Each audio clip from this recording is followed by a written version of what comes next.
O horror cinematográfico italiano se tornou uma referência mundial do gênero. Ele influenciou e influencia ainda muitos diretores de várias gerações, desde Martin Scorsese, Tim Burton, até Alexandre Aja, Quentin Tarantino. Todos eles se inspiraram muito nesses filmes clássicos que começaram a povoar o imaginário, se tornaram cult movies a partir dos anos 60. É uma grande produção, muito variada, com grandes mestres, esteticamente única e com filmes muito marcantes, alguns perturbadores, alguns extremos. E vamos começar a falar sobre esse universo, os filmes que compõem esse universo, em listas obrigatórias para quem se interessa pelo horror cinematográfico italiano, para quem quer conhecer mais, quem quer descobrir ou redescobrir filmes. Essas listas são um belo caminho para vocês iniciarem essa jornada sangrenta, escura, estranha, por esse mundo incrível, por esse cinema secreto italiano.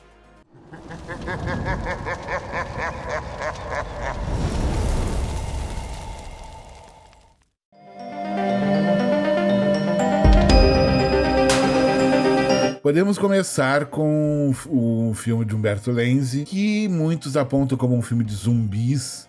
Inclusive o Tarantino, que é um filme que ele adora, fala: os zumbis do Umberto Lenzi nesse filme. Mas o próprio Lenzi falou que não é um filme de zumbi. Na verdade, são seres que ficaram contaminados por um vírus estranho, meio misterioso, que chega num avião, numa cidade. É um filme bastante tosco, mas muito divertido, muito trashy, mas ele tem momentos hilários, momentos antológicos, como o momento que os contaminados, ou os supostos zumbis invadem uma rede de TV onde está se apresentando um grupo de dança moderna. Tem uma cena impressionante no ataque das criaturas num hospital, em que um dos contaminados, os zumbis incautos, pega uma bolsa de sangue e bebe como se fosse todinho. Tem uma conclusão assim muito arrebatadora em um parque de diversões. É um belo filme, é um belo exemplar do horror italiano clássico, e um filme do Lenzi que não tem a brutalidade de um Cannibal Ferox, mas impressiona bastante e vai divertir muito quem for atrás dele.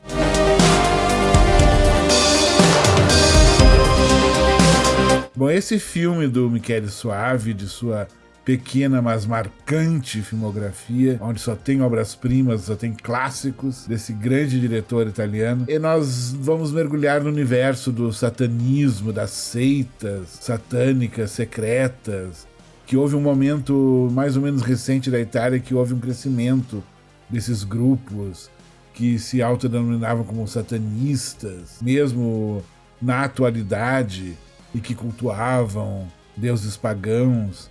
O filme tem uma breve introdução em uma comunidade hippie que vai nos transportar para a Itália contemporânea, onde nós vamos ver uma série de acontecimentos bizarros ligados a uma seita dessas, e tem um momento em que ele vai reverenciar mais uma vez um filme que ele é obcecado, que é O Bebê de Rosemary. O filme tem cenas visualmente arrebatadoras, ele tem uma cena específica de um ritual muito interessante, visualmente muito perturbadora também, tem uns ganchos. É um filme muito interessante, onde o Michele Soavi mais uma vez é produzido pelo Dario Argento.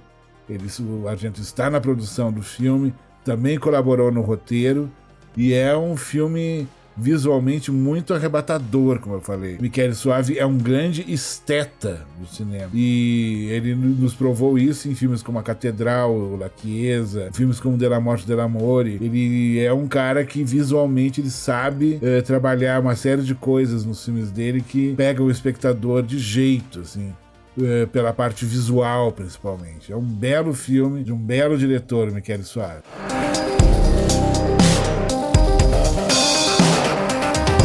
Falando em produção e roteiro do Dario Argento, temos esse filme clássico, pop, do Lamberto Bava, filho de Mário Bava, onde nós vamos ver o citado anteriormente Michele Soavi, uma ponta no início do filme, como um ser mascarado que convida duas meninas para uma sessão especial de cinema. E quando elas chegam no tal cinema, um prédio antigo, elas vão se deparar com um filme de terror que mostra na história do filme um grupo de amigos que descobre algo ligado a Nostradamus e tem uma máscara que vai ferir um deles e eles vão se transformar em demônios.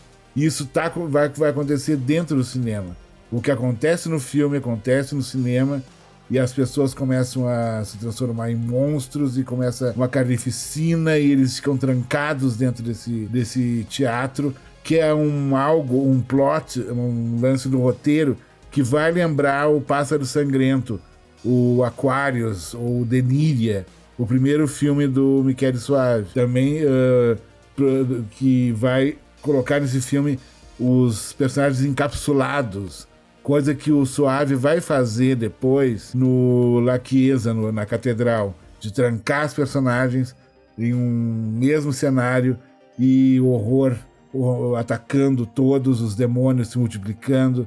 É um filme muito interessante, muito pop, visualmente tem efeitos visuais incríveis, efeitos práticos, tem uma trilha sonora pop, rock incrível também, e é muito, muito, muito bom. Depois ele teve o Demons 2, teve o 3, virou uma espécie de franquia de horror dentro do cinema italiano, com o Dario Argento na produção e no roteiro também. Mas esse primeiro Demons é um clássico absoluto, esse horror dentro de uma sala de cinema.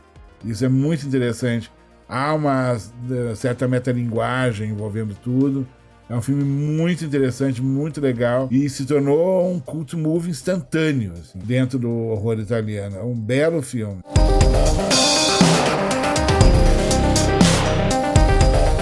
Esse filme do nosso querido Andrea Bianchi, um dos diretores mais picaretas, mais toscos da história do cinema italiano, é um filme que ele se tornou muito uma referência dentro dos filmes de zumbi. Ele sempre é citado em todas as listas, ele tá lá, La Noite del Terror, Burial Ground, A Noite do Terror. Ele tem vários títulos e ele é um filme muito bizarro. Ele mostra um grupo de incautos que fica isolado em uma casa no interior, uma mansão, onde os mortos vão ser liberados, vão voltar do mundo dos mortos para aterrorizar os vivos por causa de uma maldição que é lida por uma espécie de um professor barbudo, com uma barba muito estranha, que aparece no início do filme, que evoca esses zumbis que voltam para aterrorizar os vivos. Ele tem no elenco um ator que ele não cresceu, ele lembra aquele filme A Órfã, porque ele tem um corpo de menino, só que ele é um adulto, e é muito bizarro, o tal do Bob, e ele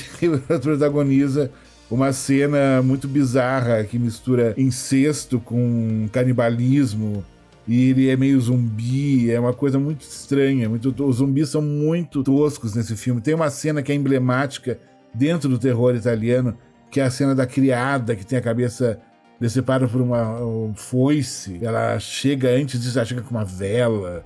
Tem toda uma atmosfera, a cena. É uma cena antológica do horror italiano, a cena da decapitação da criada em Burial Ground, em La Notte del Terror. É um filme genial, hilário, divertido, cult. É muito legal esse filme. Eu adoro, acho a figura do Bob uma das coisas mais bizarras que eu já vi na história do cinema como um todo. E a mãe dele gritando Bob, Bob, ele mami, mami. É muito legal, muito estranho, muito doentio isso.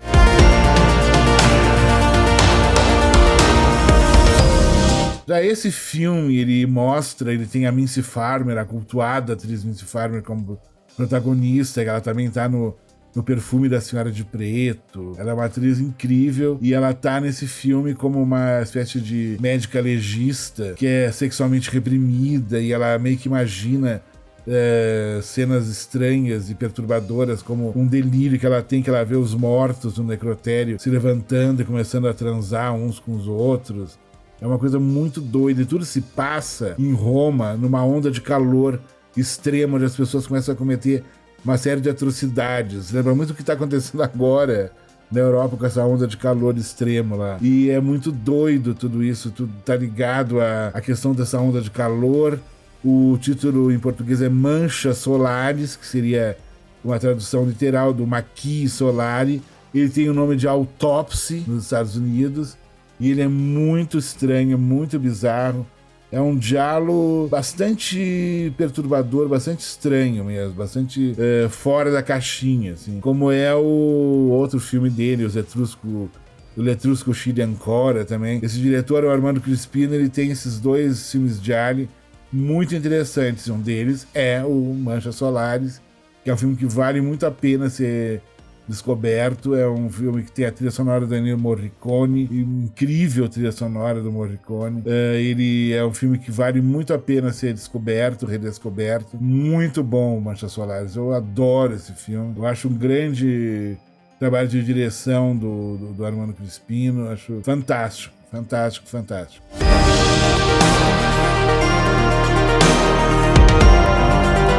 Já o que falar desse filme, que é o filme mais extremo, mais controverso, mais polêmico já feito até hoje. É o filme onde o Ruggero Deodato criou o que chamamos hoje de found footage, que é o primeiro que foi feito. Tem realmente essa coisa de encontrar a câmera, né, com o resultado das filmagens de um grupo de documentaristas da New York University que vai para a Floresta Amazônica e acaba filmando uma série de coisas muito perturbadoras, muito extremas. O filme vai falar de canibalismo, claro. Ele vai falar de uma série de abusos. Ele tem muitas cenas de maus tratos a animais, o que causa polêmica até hoje com relação ao filme, principalmente na famosa cena da tartaruga. Ele tem uma trilha sonora do Riso Ortolani que se tornou antológica, em que ele mistura a beleza da música, que chega a atingir o status de sublime, mesclada a cenas de extrema brutalidade, de extrema violência. Ele tem algumas das cenas mais perturbadoras já filmadas na história do cinema como um todo. É um filme selvagem, um filme brutal, é um filme incômodo, é um filme que tem muitas coisas bem polêmicas na sua produção, na sua condução, no seu universo imagético. É um filme seminal, é um filme único e ele mostra um lado muito selvagem do ser humano. Ele é bastante nihilista e ele mostra realmente quem são os verdadeiros canibais no final da história. É um filme muito trágico, muito... Ele tem...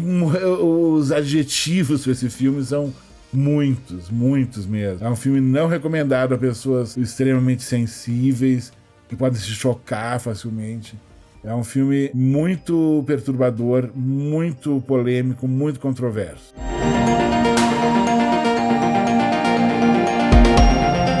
Esse filme é extremamente importante dentro da história do horror italiano e para a história do cinema, de terror também. E nesse filme, o Mario Bava, o grande mestre Mario Bava, ele alicerça o que irá se tornar a partir de Halloween, Sexta-feira 13, isso final dos anos 70 e início dos anos 80, o que nós chamamos hoje de slasher, que foi o cinema popular norte-americano, né, por excelência, onde foram produzidas dezenas e dezenas de slashers. Muitos deles tiveram nesse filme do Mario Bava, Reazione a Catena, ou Bay of Blood, ou Banho de Sangue, né, aqui no Brasil, como uma cartilha, né, do que seria o slasher. Tem vídeos que mostram as semelhanças do Bay of Blood com o Reazione a Catena com o primeiro Sexta-feira 13 e o 2, o Sexta-feira 13 1 e o 2, e tem momentos que o próprio Sean S. Cunningham, diretor do primeiro Sexta-feira 13,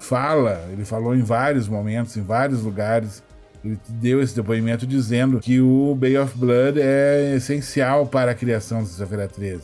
Ele deve muito, é um filme que o influenciou bastante. Inclusive no Sexta-feira 13 2 tem uma cena em que um casal é empalado na cama durante o ato sexual, e isso vem diretamente do Bay of Blood, do Reazione a Catena, que tem uma cena também idêntica. Só que no filme americano, na versão americana, que foi para os cinemas, a mais conhecida, do Sexta-feira 13 parte 2, existe censura na cena do empalamento do casal. Nós temos essa cena mais explícita em outros vídeos do que tem no YouTube, principalmente, onde você vê as versões sem censura das mortes da série Sexta-feira 13, dentro do primeiro, do segundo, do quarto, tem muito. O sétimo, que foi todo censurado, né? A maioria das cenas foram cortadas, né, de violência, e existem também vídeos que mostram as versões sem cortes, né, Sexta-feira 13. E o Reação na Catena é um filme muito interessante, ele tem mortes muito bem realizadas, ele é um filme que já mostra duas coisas que tem no slasher. Mostra o grupo de amigos chegando no lugar onde vão acontecer as mortes. E também tem o final surpresa, o final surpreendente. Oh, meu Deus, que final é esse? Que é muito claro no Sexta-feira 13, no primeiro e no segundo, principalmente. E que nesse filme nós já vemos isso acontecendo, né? Esse final surpresa. É um filme básico, né, para se entender os slasher movies. E é um clássico, ele foi muito popular na época, na Itália, na Europa. Ele tem vários. Ele chegou até a ser chamado de The Last House on the Left Parte 2 em alguns lugares, para vocês terem uma ideia. Então é isso, crianças. Espero que tenham gostado do vídeo. Por favor, se inscreva no canal que não está inscrito. Clique no sininho para receber nossas notificações. E compartilhem nas suas redes sociais o nosso conteúdo para divulgar mais e mais nosso trabalho, tá certo? Muito obrigado e até muito breve.